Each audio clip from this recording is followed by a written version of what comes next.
My name is Sarah Gomez, and at 31 years old, I found myself shrinking in my seat at Luca, an upscale restaurant where my brother Ryan's engagement dinner was unfolding. The familiar knot in my stomach tightened as my mother clinked her glass, standing to address the room. Her eyes, cold with disappointment, flickered to me before she smiled at everyone else. While Ryan has always made us proud, she began her voice, honey sweet with poison underneath. Poor Samantha here has struggled to find her way. Cheeks burned as 20 pairs of eyes turned to me. If you're watching this from somewhere around the world, I'd love to know where. Drop your location in the comments.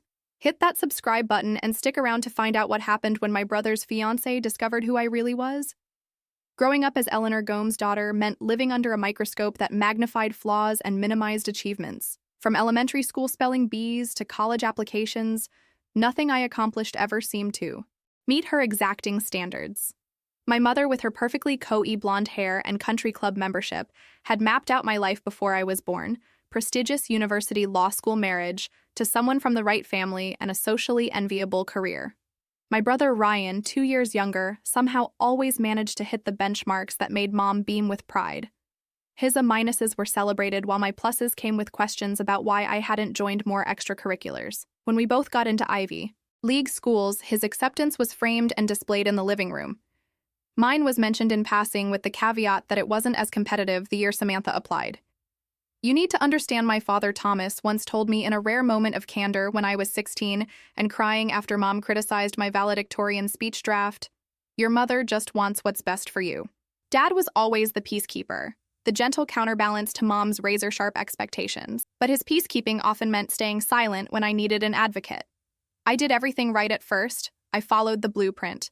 Graduated summa cum laude from Columbia, earned my law degree from Harvard, and landed a position at Prescott and Walsh, one of New York's most cutthroat corporate law firms.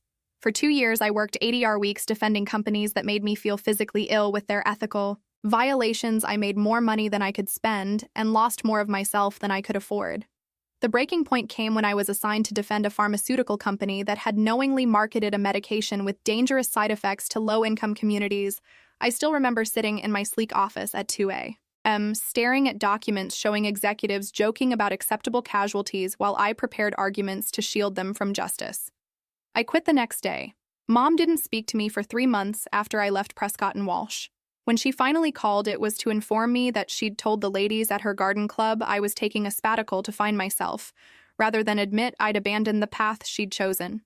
What my mother never bothered to learn was what I did after leaving corporate law with my savings and legal knowledge. I founded Mitchell Consulting Group, specializing in helping nonprofit organizations navigate legal challenges, secure funding, and maximize their impact. My first client was a small environmental justice organization fighting against illegal dumping in underserved neighborhoods.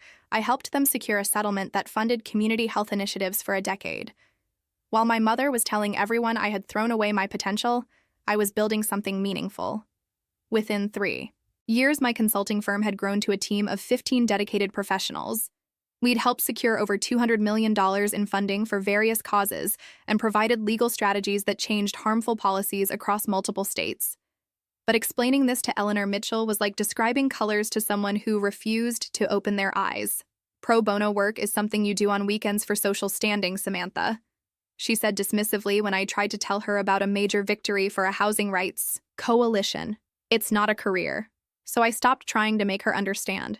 In our infrequent family gatherings, I became adept at deflecting questions about my work with vague answers about consulting and quickly changing the subject. It was easier than watching her eyes glaze over with disinterest or worse, narrow with disapproval. Ryan and I maintained a cordial relationship. Despite everything, he followed the expected path: medical school residency at a prestigious hospital and now engagement to Alyssa Taylor, the daughter of a well-respected surgeon. I didn't blame him for playing the game better than I could. We were raised in the same household, but seemed to absorb different lessons. He thrived under pressure, while it nearly crushed me. I'd met Alyssa only once before at a brief Sunday brunch 6 months earlier. She seemed nice enough, polite, well-educated, and clearly beside with my brother. We barely spoke beyond pleasantries, as my mother dominated the conversation with wedding planning suggestions and thinly veiled demands disguised as helpful advice. When the engagement dinner invitation arrived, my first instinct was to decline. The thought of enduring an entire evening of my mother's subtle jabs while surrounded by extended family and virtual strangers made my stomach churn. But Ryan had called personally to ask me to come. It would mean a lot to me, Sam. He said, using my childhood nickname for the first time in years. Alyssa really wants to get to know you better, so I agreed. Bought a new I couldn't really afford, wrapped a thoughtful gift I spent weeks selecting, and prepared myself for an evening of smiling through gritted teeth. What I couldn't have prepared for was how that night would completely reshape my family's perception of me. And perhaps more importantly, my perception of myself. Luca was exactly the type of restaurant my mother would choose. French name, exorbitant prices, and waits staff that looked down their noses at anyone who mispronounced the specials. Crystal. Chandeliers cast a warm glow over white linen tablecloths and polished silverware. A private room had been reserved for our party of 20 with floral arrangements that probably cost more than my monthly rent. I arrived 15 minutes early, hoping to slip in quietly and find a seat near the edge of the gathering. Instead, I walked straight into my mother's critical gaze. "Samantha," she said, eyes sweeping from my carefully styled hair down to my shoes. "That dress is a bit bright for an evening event, don't you think?" The dress in question was a deep emerald green that the boutique owner had assured me was perfectly appropriate for a formal dinner. I'd saved for weeks to afford it. "Hello to you too, Mom," I replied, leaning in to kiss her cheek. She smelled of Chanel No. 5 and disapproval. "Your father's at the bar," she said, already turning away to inspect the place settings.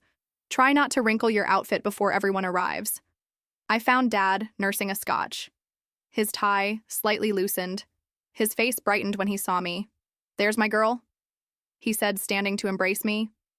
"You look beautiful, Sam." "Thanks, Dad." I slid onto the bar stool beside him.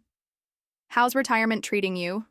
We chatted about his golf game and the renovation project he'd started in the basement, safe topics that wouldn't lead to tension.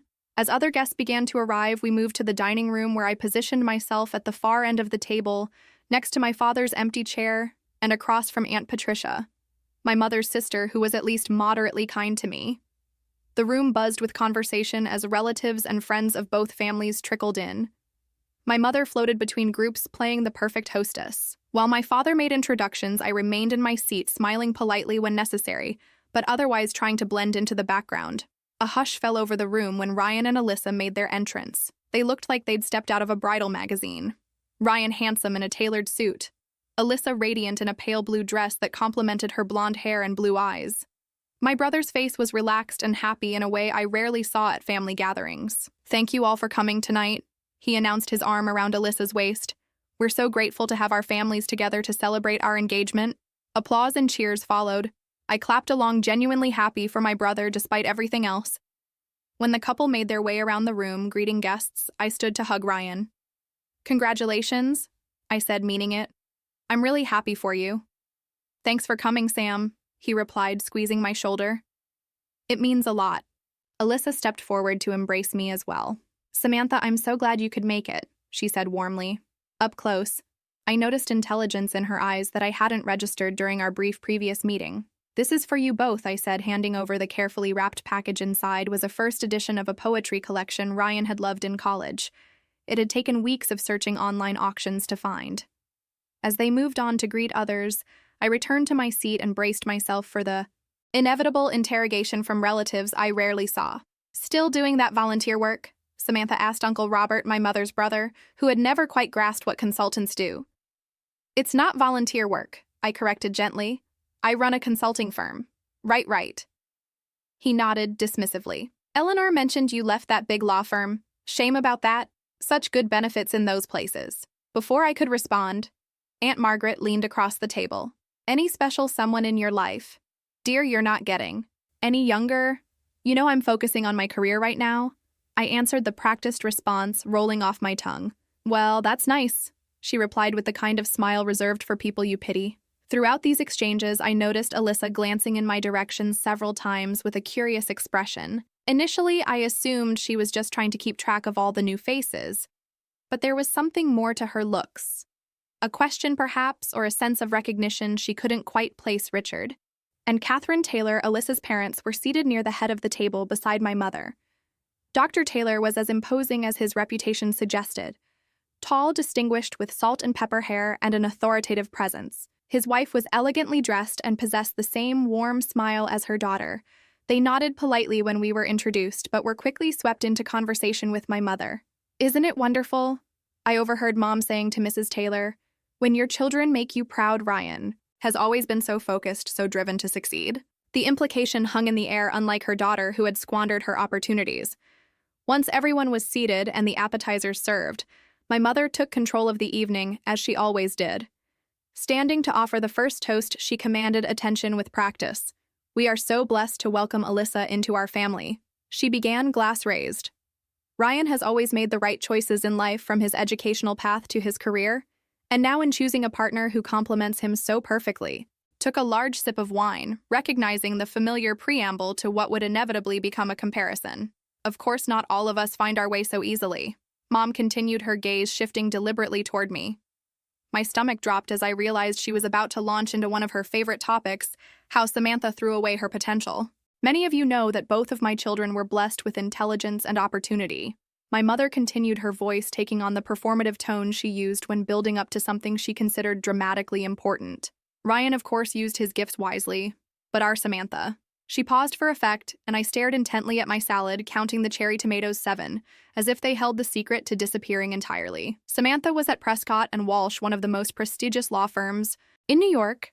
She informed everyone, though most of the family had heard this story multiple times. "Partner track corner office with a view of Central Park, the kind of position thousands of law graduates would kill for." I felt my brother's eyes on me from across the table, but couldn't bring myself to meet his gaze. And then one day, Mom continued, her voice dropping to a stage whisper.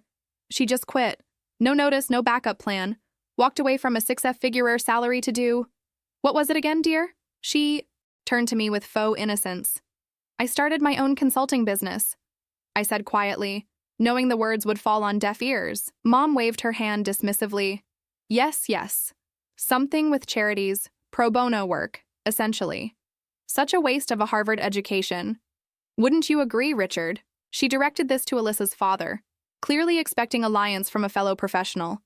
Dr. Taylor looked uncomfortable, but managed a non-committal different paths work for different people. So diplomatic. Mom laughed, undeterred. "But we all know the truth. When you've been given every advantage and end up barely making rent in a tiny apartment while your classmates are making partner and buying summer homes, there's really no other word for it but failure." The room grew uncomfortably silent. I could feel the collective embarrassment of 20 people witnessing what should have been a private family matter if it needed to be discussed at all. My father cleared his throat but said nothing. Ryan shifted in his seat, conflict evident on his face, but he too remained silent. "It's not just the career, of course." Mom pressed on, apparently emboldened by the lack of opposition. "Samantha was engaged once. Did you all know that to Andrew Harrington, the Harringtons of Boston? Brilliant match. But somehow she managed to lose him too. That was a particularly vicious twist of the knife. Andrew and I had ended our engagement mutually when we realized we wanted fundamentally different things in life. He wanted a wife who would prioritize his career and host dinner parties for his colleagues. I wanted a partner who supported my ambitions as much as I supported his. The breakup had been amicable. We occasionally still exchanged holiday cards. But my mother had framed it as yet another example of my inability to succeed at anything. Mom, Ryan finally interjected, his voice tight. "Maybe we should focus on celebrating tonight." "Oh, I'm not criticizing," she replied with a smile that suggested the exact opposite. "I'm just catching everyone up on Samantha's unique journey. We're all family here, or about to be." She gestured inclusively at the tailor. I could feel tears threatening, and blinked rapidly to contain them. Making a scene would only make things worse. I took a deep breath and reached for my water glass, noticing my hand was trembling slightly. "The point is," Mom continued, raising her glass again, "that seeing Ryan's success makes it all worthwhile. At least one of my children understood the value of perseverance and tradition. To Ryan and Alyssa, may your lives together be filled with the success and stability that comes from making wise choices." To Ryan and Alyssa, everyone echoed, though many voices sounded subdued after the uncomfortable display. As the toast concluded and the main courses arrived, conversation gradually resumed around the table. I picked at my filet mignon, appetite long gone, and calculated how soon I could politely leave without drawing more attention to myself. Throughout this excruciating experience, I'd been vaguely aware of Alyssa's eyes returning to me repeatedly. Now, as I chanced a glance in her direction, I found her staring openly, with an expression I couldn't quite decipher, something between confusion and recognition. She quickly looked away when our eyes met, leaning over to whisper something to Ryan that made him look at me with sudden interest. The dinner progressed with my mother holding court, sharing stories of Ryan's accomplishments through school and medical training. Each anecdote was carefully selected to highlight his dedication and success, and often contained a thinly veiled comparison to my supposed shortcomings. Ryan always understood the importance of networking, she told Alyssa's mother. Unlike Samantha, who burned bridges at her firm with that impulsive departure, I hadn't burned any bridges. My former boss had actually reached out twice, trying to persuade me to return, and I still maintained friendships with several colleagues. But contradicting Mom would only prolong the... As dessert was served, a delicate creme brulee that I couldn't bring myself to taste.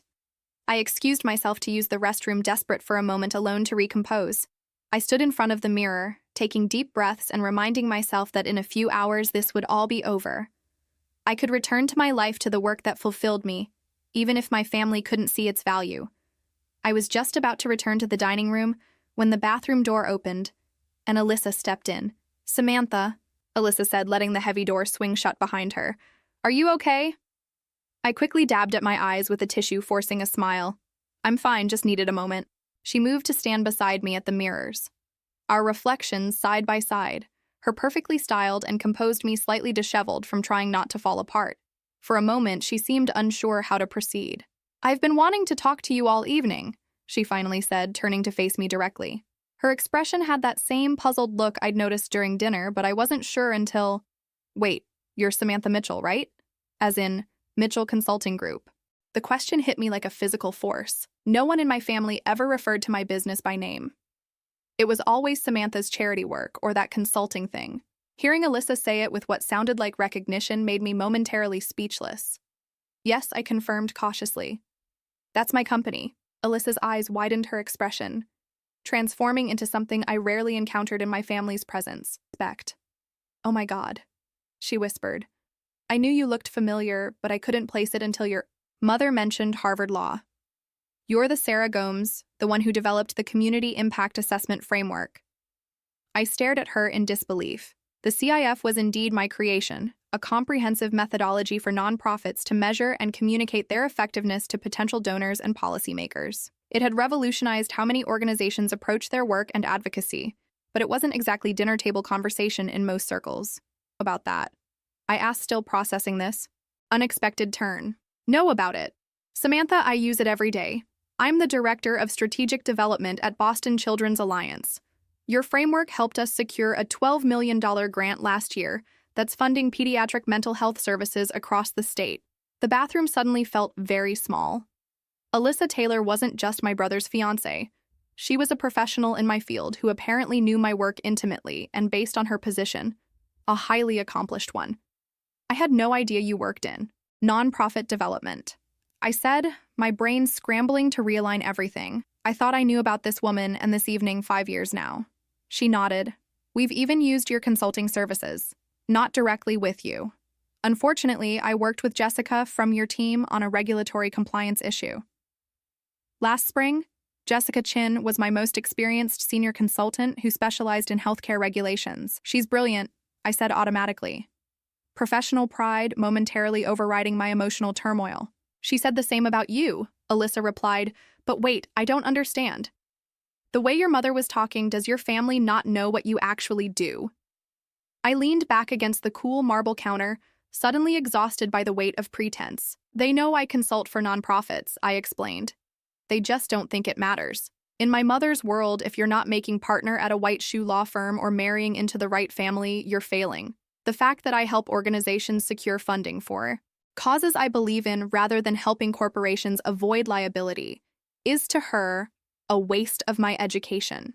Alyssa's expression shifted from confusion to indignation. "But your work is transformative.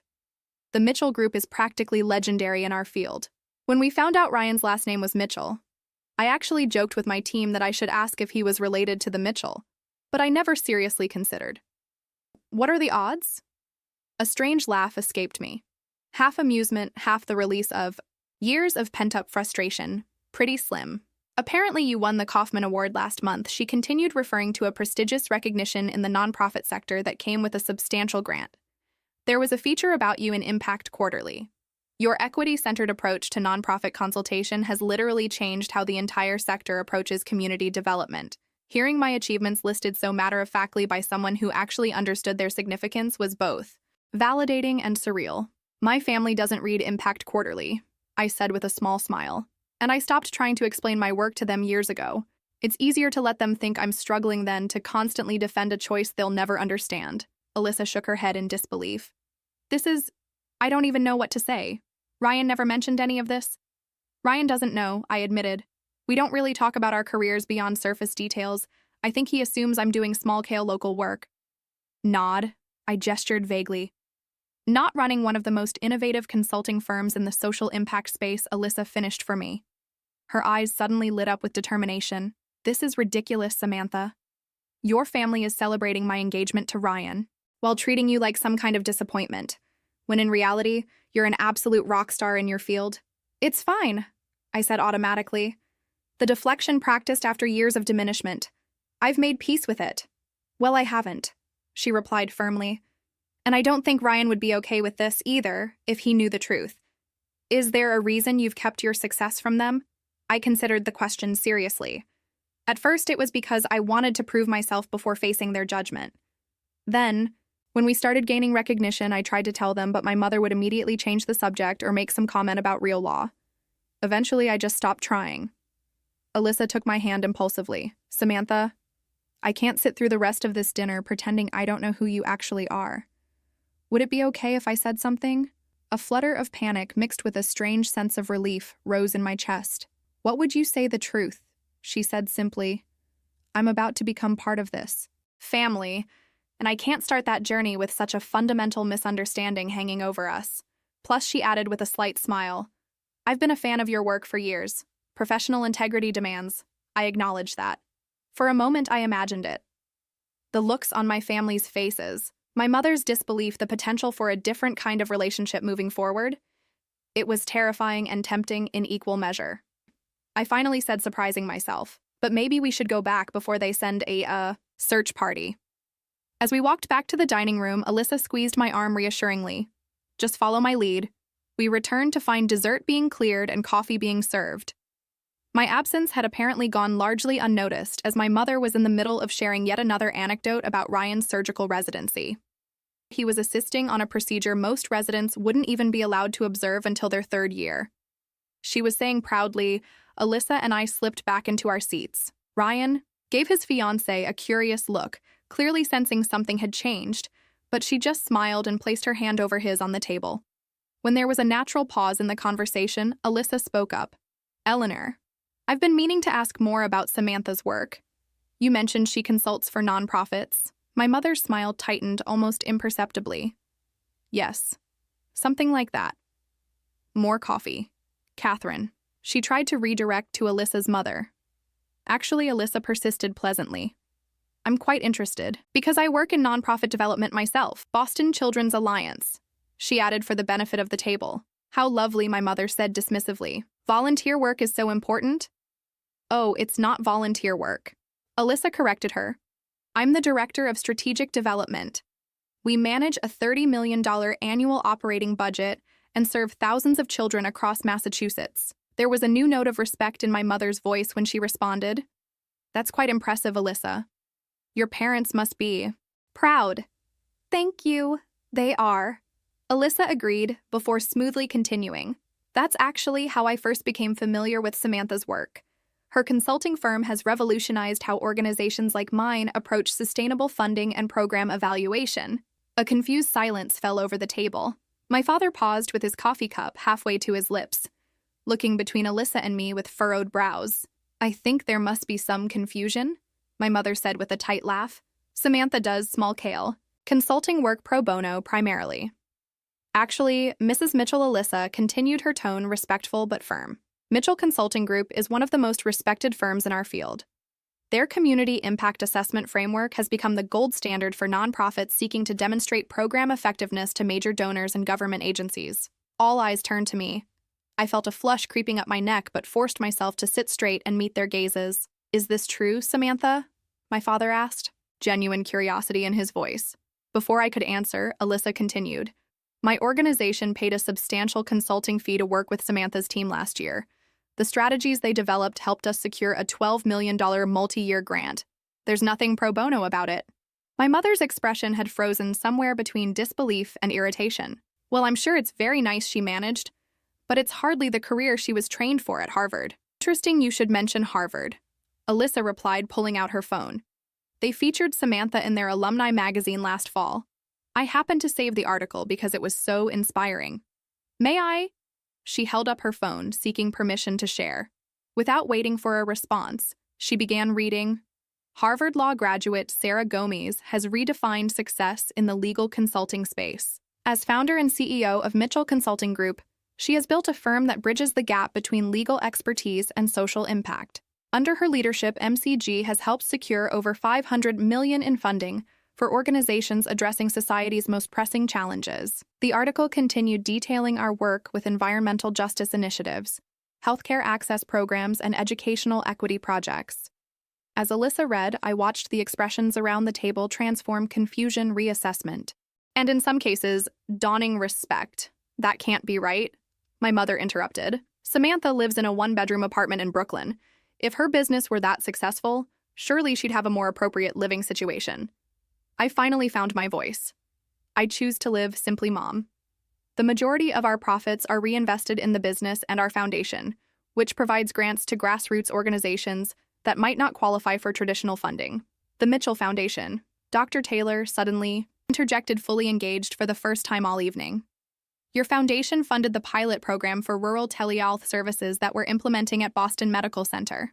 Yes, that's one of our initiatives, I confirmed. But why haven't we heard about any of this? Ryan asked, looking genuinely perplexed. Sam, if you're doing this kind of work, why keep it secret? It wasn't a secret, I said quietly.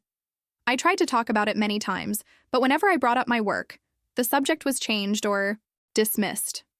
That's hardly fair, my mother protested. We always ask about your work at family gatherings. You ask if I'm still doing that nonprofit thing. Mom, you've never once asked for details or shown any interest in understanding what I actually do. Well, it's not exactly easy to understand. She countered defensively all those acronyms and social justice terminology. Samantha won the Kaufman Award last month. Alyssa interjected. It's essentially the nonprofit equivalent of the MacArthur Genius Grant. There was a black tie ceremony at the Waldorf. You never mentioned any award, my father said, looking hurt. Would it have mattered? I asked honestly. The last time I tried to share good news about work, Mom said, and I quote, "That's nice, dear. But when are you going to get back to real law?" My mother had the grace to look slightly abashed, though she quickly recovered. Well, how are we supposed to know it was important you always downplay everything? I stopped sharing because you stopped listening, I replied, prizing myself with my candor. Years of suppressed frustration were finally finding voice. Do you have any idea how painful it is to sit here and be called a failure when I've built something I'm deeply proud of, something that's actually making a difference in people's lives? We've always supported you, my mother insisted. No, Mom. You've always tolerated me. There's a difference. A heavy silence fell over the table. My brother was staring at me as if seeing me for the first time. My father looked stricken. Alyssa's parents were exchanging meaningful glances, clearly reassessing everything they'd heard about me before tonight. Perhaps Dr. Taylor said carefully, breaking the tension. We should all take a moment to celebrate both Mitchell siblings. It seems excellence runs in the family, just in different forms. I had no idea. Ryan said, shaking his head. Sam, why didn't you ever tell me? Would it have changed anything? I asked, not unkindly. We all fell into our assigned roles a long time ago. You're the success story, I'm the cautionary tale. It was easier to accept that dynamic than constantly fight against it. I would have been proud to tell people about your work, he said with quiet sincerity. I am proud now that I know something small and wounded inside me began to heal at those words. Well, my mother said clearly, trying to regain control of the narrative, I suppose we should have paid more attention. Of course, we're proud of you too, Samantha. We've always said you're smart.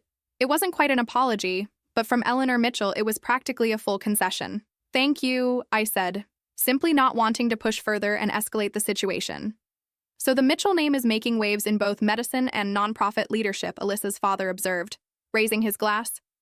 I'd say that deserves a proper toast. As glasses were raised again, this time in recognition of both Gomes' siblings' accomplishments, I caught Alyssa's eye across the table. She gave me a small conspiratorial smile. And in that moment, I knew I'd found an unexpected ally. As the evening began to wind down, the atmosphere had transformed completely. What had started as yet another exercise in enduring my family's disappointment had somehow shifted into something I'd never experienced before. Genuine interest in my work and accomplishments. So this community impact framework, my father asked, having moved to sit beside me.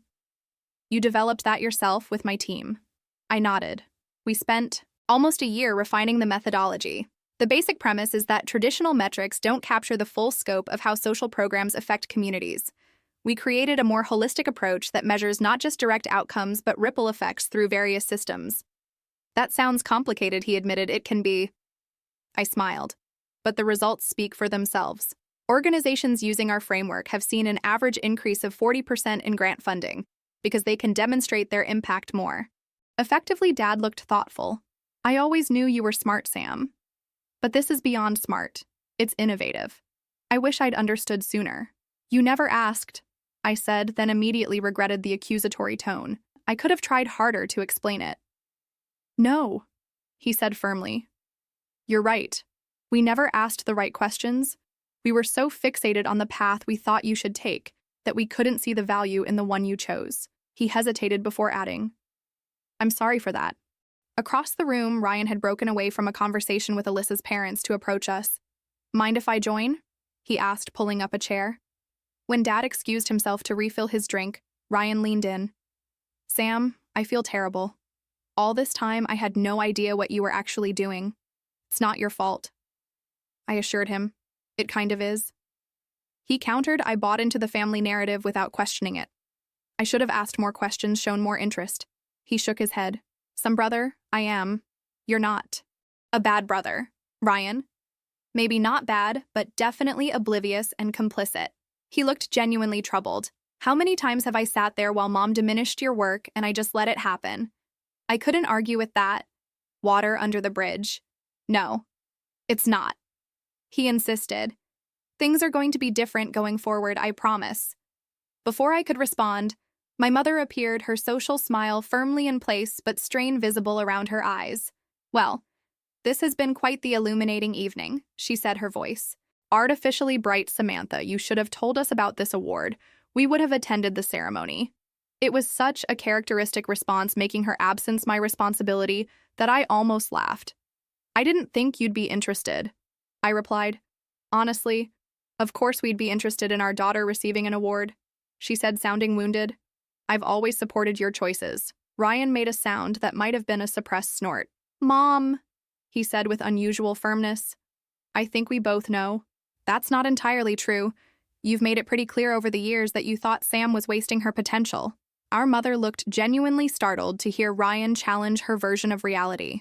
I only ever wanted what was best for both of you. What you thought was best, I corrected gently. But we're adults now. We get to decide that for ourselves. She seemed about to argue, but was interrupted by the approach of Alyssa's parents. Eleanor, Thomas, Dr. Taylor said warmly, We want to thank you for a lovely evening, and may I say both your children are quite remarkable. You must be very proud. For perhaps the first time in my adult life, I watched my mother include me in her proud maternal smile without qualification or hesitation. Yes, we certainly are. As the evening drew to a close, Alyssa found a moment to speak with me privately. I hope I didn't overstep, she said. It just seems so wrong that your family didn't know. You didn't overstep, I assured her. Actually, I think you might have done me a huge favor, though I'm still processing exactly what happened tonight. Well, for what it's worth. I'm really looking forward to having you as a sister-in-law, she said. And not just because of your professional reputation, though. I admit that's a pretty exciting bonus. I'm looking forward to it too. I replied, surprised to find I genuinely meant it. Though I should warn you, my mother will probably try to recruit you as an ally in her ongoing campaign to improve me. Alyssa laughed. I think I can handle Eleanor. And besides, she added with a conspiratorial smile, I'm pretty good at advocating for causes I believe in. It's literally my job. As I gathered my things to leave, Ryan caught me by the door. Sam, I was thinking maybe we could get lunch next week. I'd really like to hear more about your work. For real. This time, the simple sincerity in his voice made my throat tighten unexpectedly. I'd like that. And maybe he added hesitantly, you could help with some of the wedding planning. Alyssa would love your. Are you sure Mom would be okay with that? I asked skeptically. Ryan's expression hardened slightly. Mom doesn't get to dictate everything anymore. This is our wedding and we want you involved. If that's a problem for her, she'll have to adjust. It was such an unran-like statement. At least the Ryan I thought I knew that I couldn't help but smile. In that case, I'd be happy to help. As I headed home that night, replaying the evening's unexpected turns, I realized something profound had shifted for years. I'd been living two separate lives. My real one filled with meaningful work and accomplishment, and the diminished version I presented to my family to avoid conflict. For the first time, I could envision those worlds merging, not without friction. Certainly, but with the possibility of genuine understanding. My phone buzzed with a text from Melissa forgot to mention we should talk about having your foundation involved with the wedding, instead of favors, maybe a donation in guests' names. Call me tomorrow, smiled at the screen. It seemed I wasn't just gaining a sister-in-law, I was gaining an ally. In the months following that fateful dinner, the landscape of my family relationships underwent a transformation I never thought possible. The revelation of my professional success didn't magically fix decades of dysfunction, but it created openings where before there had only been walls. Alyssa became not just a sister-in-law, but a true friend. Our shared passion for social impact work gave us common ground. That quickly developed into genuine affection. We began meeting for coffee every other week, sometimes to discuss wedding plans, but more often to exchange ideas about our respective work. Her perspective on community engagement strategies proved invaluable for a major initiative we were launching, and I was able to connect her organization with several potential donors from my network. She told me during one of our meetings, Ryan talks about you differently now. He's actually bragging about his big sister, the social impact guru, to his colleagues. The change in my relationship with Ryan was perhaps the most profound. Our lunch to discuss my work turned into a 3-hour conversation, the first real dialogue we'd had as adults. He asked thoughtful questions and shared his own frustrations with the medical system's approach to underserved communities. I always thought you left law because you couldn't handle the pressure. He admitted I never considered you might have left because you had stronger principles than I did. Different principles, I corrected him. Not stronger. We're just wired differently. Maybe he conceded. But I've been thinking a lot about why I chose the path I did. How much was because I truly wanted it, versus how much was because it was expected. Having second thoughts about medicine, I asked, concerned. No, I love surgery, he assured me. But I'm reconsidering my specialty. I've always been pushed toward cardiothoracic because it's prestigious and lucrative. But lately, I've been drawn to pediatric reconstructive surgery. There's incredible need, especially for kids without access to specialized care. It was a small shift in perspective, but it represented something significant. Ryan thinking beyond our mother's narrow definition of success to consider his own values and desires. My father made his own efforts to bridge the gap between us. He began sending me articles about nonprofit initiatives. He came across sometimes with awkwardly worded but heartfelt notes. Reminded me of your work. Very impressive. What these organizations accomplish with limited resources like what you do. I imagine Mom was, well, still, Mom. Her transformation was less dramatic but noticeable in its own way. She began introducing me to her friends with a new script. This is my daughter Samantha, the CEO. She just won a major award in her field. She still didn't fully understand or value what I did, but she had at least recognized that others did, which in Eleanor Gomes' world was almost the same thing. When Alyssa asked me to be a bridesmaid, I initially hesitated, worried about the additional family exposure. But Ryan added his own plea. It would mean a lot to both of us, Sam. You're not just my sister. You're someone we both respect and want standing with us. How could I say no to that? The wedding planning process brought its own challenges. My mother had definite ideas about everything from the floral arrangements to the seating chart. But true to his word, Ryan began standing firm on issues that mattered to him and Alyssa. And to my surprise, he often backed me up when Mom tried to revert to her old patterns. Mom, he said firmly. During one tense planning lunch when she made a dismissive comment about my suggestion for the rehearsal dinner, Sam's input is valuable. If you can't be supportive, maybe we should continue this conversation another time. The look of shock on her face was almost comical. Her golden child setting boundaries was apparently more effective than decades of my attempts to do the same. The wedding itself was beautiful, tasteful, and elegant, as befitted a Mitchell event, but with thoughtful touches that reflected Ryan and Alyssa's values. Instead of traditional favors, they made a substantial donation to a pediatric mental health initiative with small cards at each place setting, explaining the impact this gift would have on children's lives. During the reception, as I stood near the gift table adjusting my bridesmaid's dress, a surprisingly flattering shade of blue that Alyssa had thoughtfully selected to complement all her attendants, a tall man with kind eyes approached me. "You must be Samantha," he said, extending his hand. "I'm Marcus, Alyssa's cousin from Chicago." "Nice to meet you," I replied. Noticing his warm smile, "Alyssa talks about you all the time." He continued, "I work in community development back home, so I've actually used your impact framework. It's revolutionized how we approach our neighborhood revitalization projects." What followed was one of the most engaging conversations I'd had in months, a discussion about urban planning, community voice, and equitable development that left me both intellectually stimulated and personally intrigued. When he asked for my number to continue our discussion about participatory program design, I found myself blushing like a teenager. 6 months later, Marcus and I were dating long distance, managing to see each other at least twice a month despite our busy schedules. He understood my work in a way few men I dated ever had, and his own commitment to community-centered development aligned perfectly with my values. At Ryan and Alyssa's first dinner party as a married couple, my mother actually bragged about me to their guests. Samantha's organization just expanded to open an office in Chicago. She announced, though I suspect that has as much to do with a certain young man as with business strategy. She winked at Marcus, who squeezed my hand under the table. "Actually, Mom," I corrected her gently. "We've had plans to expand to the Midwest for over a year. Marcus is a lovely bonus, but not the reason for our business decisions." Instead of becoming defensive, she laughed. "Always the professional. Well, whatever the reason, we're proud of your success." Those words, "we're proud of your success," without qualification or comparison, were something I'd waited decades to hear. Later that evening, as Marcus and I walked back to my apartment, he asked, "Does it bother you that your mom still doesn't quite get it, the importance of what you do?" I considered the question carefully. "It used to devastate me," I admitted, "but now I realize her approval was never the point. The work itself, the impact we're having, that's what matters. I spent so many years feeling like a failure because I didn't meet someone else's definition of success. Once I embraced my own definition, everything changed." "And what is your definition?" he asked curiously.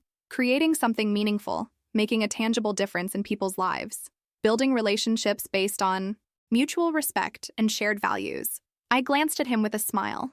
Being able to look in the mirror and feel good about the choices I've made, even when they're the harder path. The journey from that humiliating engagement dinner to where I stood now hadn't been simple or straightforward. There were still moments when old family patterns reasserted themselves, when my mother's approval seemed conditional, when I doubted my choices. But those moments no longer defined me or my relationships. The greatest lesson I'd learned was that living authentically, being true to your values, even when others don't understand them, isn't just personally fulfilling. Paradoxically, it's also the path to genuine connection. By finally allowing my family to see my authentic self, warts and accomplishments alike, I'd opened the door to the kind of relationships I'd always wanted but never thought possible. Being underestimated turned out to be an unexpected gift. It taught me self-reliance and helped me develop an internal compass that guided my decisions rather than seeking external validation. And when recognition finally came, it was sweeter for having been earned entirely on my own terms. If you're watching this and feeling unappreciated or misunderstood by the people who should support you, most know that your worth isn't determined by their perception. Sometimes the people closest to us are the least equipped to see our true potential, not because they don't love us, but because their vision is clouded by their own expectations and limitations. Have you ever had a moment when someone finally recognized your value after years of being underestimated? Or have you found success in a path your family didn't understand? Share your experiences in the comments below. Your story might be exactly what someone else needs to hear today. And if you found value in my journey, please hit that subscribe button and like this video so others can find it too. Remember, sometimes the greatest success is simply becoming the person you were meant to be, regardless of who understands that journey. Thank you for listening, and I wish you the courage to follow your own authentic path.